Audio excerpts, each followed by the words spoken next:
అనుదిన బైబుల్ నిర్గమాకాండము 25వ అధ్యాయము.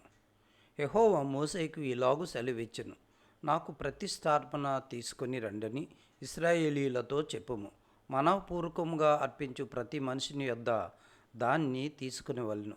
మీరు వారి యొద్ద తీసుకొనవలసిన అర్పణలేమనగా బంగారు, వెండి, ఇత్తడి, నీలధూమ్ర రక్తవర్ణములు, సన్నపు నార, మేక వెంట్రుకలు, ఎరుపు రంగు వేసిన పొట్టేళ్ల తోళ్ళు, సముద్రవత్సల తోళ్ళు, తుమ్మకర్రలు, ప్రదీపమునకు తైలము, అభిషేక తైలమునకును పరిమళ ద్రవ్యముల ధూపమునకును సుగంధ సంభారములు, లేత పచ్చలు, ఎఫోదునకు పతకమునకును చెక్కు రత్నములు అనినవే. నేను వారిలో నివసించినట్లు వారు నాకు పరిశుద్ధ స్థలమును నిర్మింపవలెను. నేను నీకు కనపరచు విధముగా మందిరము యొక్క ఆ రూపమును దాని ఉపకరణములన్నిటి రూపమును నిర్మింపవలెను. వారు తుమ్మకర్రతో ఒక మందసమును చేయవలెను. దాని పొడుగు 2 మూరలున్నర, దాని వెడల్పు మూరెడున్నర, దాని ఎత్తు మూరెడున్నర. దాని మీద మేలిమి బంగారు రేకు పొదిగింపవలెను. లోపలను వెలుపలను దానికి పొదిగింపవలెను. దాని మీద బంగారు జవను చుట్టూ కట్టవలెను. దానికి 4 బంగారు ఉంగరములను పోతపోసి ఒక ప్రక్కను 2 ఉంగరములు, ఎదుటి ప్రక్కను 2 ఉంగరములు ఉండినట్లు దాని 4 కాళ్లకు వాటిని వేయవలెను. తుమ్మకర్రతో మోతకర్రలను చేసి వాటికి బంగారు రేకులను పొదిగించి వాటితో ఆ మందసమును మోయుటకు ఆ ప్రక్కల మీది ఉంగరములలో ఆ మోతకర్రలను దూర్చవలెను. ఆ మోతకర్రలు ఆ మందసపు ఉంగరములోనే ఉండవలెను. వాటిని దాని యొద్ద నుండి తీయకూడదు. ఆ మందసములో నేను నీకిచ్చు శాసనములను ఉంచవలెను. మరియు నీవు మేలిమి బంగారుతో కరుణాపీఠమును చేయవలెను. దాని పొడుగు 2 మూరలున్నర, దాని వెడల్పు మూరెడున్నర, మరియు 2 బంగారు కెరూబులను చేయవలెను. కరుణాపీఠము యొక్క 2 కొనలను నకిసీ పనిగా చేయవలెను. ఈ కొనను ఒక కెరూబును, ఆ కొనను ఒక కెరూబును చేయవలెను. కరుణాపీఠమున దాని 2 కొనల మీద కెరూబులను దానితో ఏకాండముగా చేయవలెను.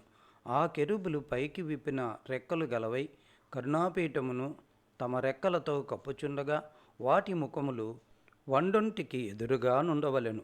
ఆ కెరూబుల ముఖములు కరుణాపీఠము తట్టు నుండవలెను. నీవు ఆ కరుణాపీఠమును ఎత్తి ఆ మందసం మీద నుంచవలెను.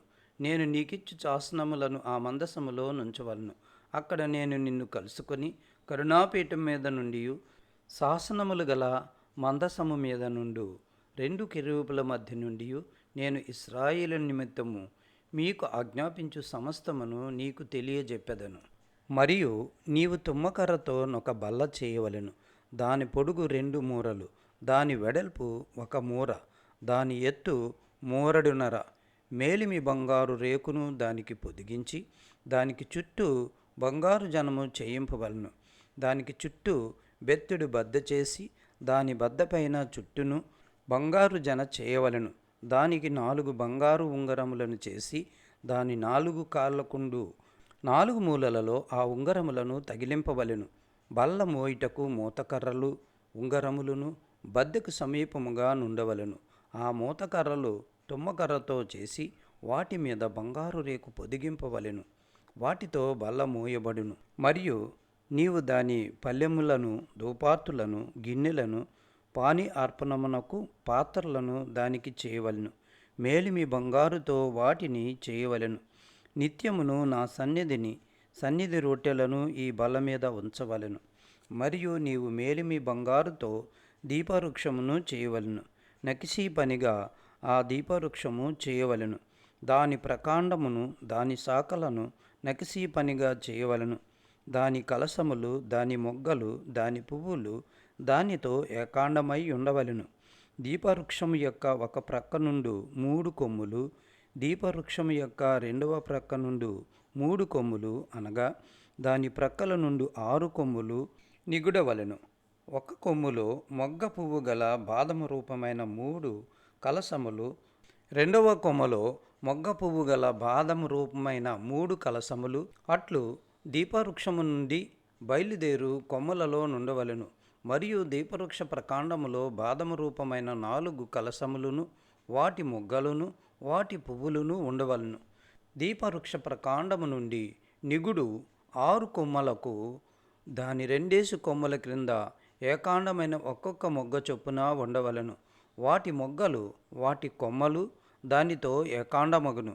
అదంతయు మేలిమి బంగారుతో చేయబడిన ఏకాండమైన నకిసీ పనిగా ఉండవలెను. నీవు దానికి 7 దీపములను చేయవలను. దాని ఎదుట వెలిగించినట్లు దాని దీపములను వెలిగింపవలను. దాని కత్తెర చిప్పయు మేలిమి బంగారుతో చేయవలెను. ఆ ఉపకరణములన్నీ 40 వీసెల మేలిమి బంగారుతో చేయవలెను. కొండ మీద నీకు కనపరచబడిన వాటి రూపము చొప్పున వాటిని చేయుటకు జాగ్రత్త పడుము.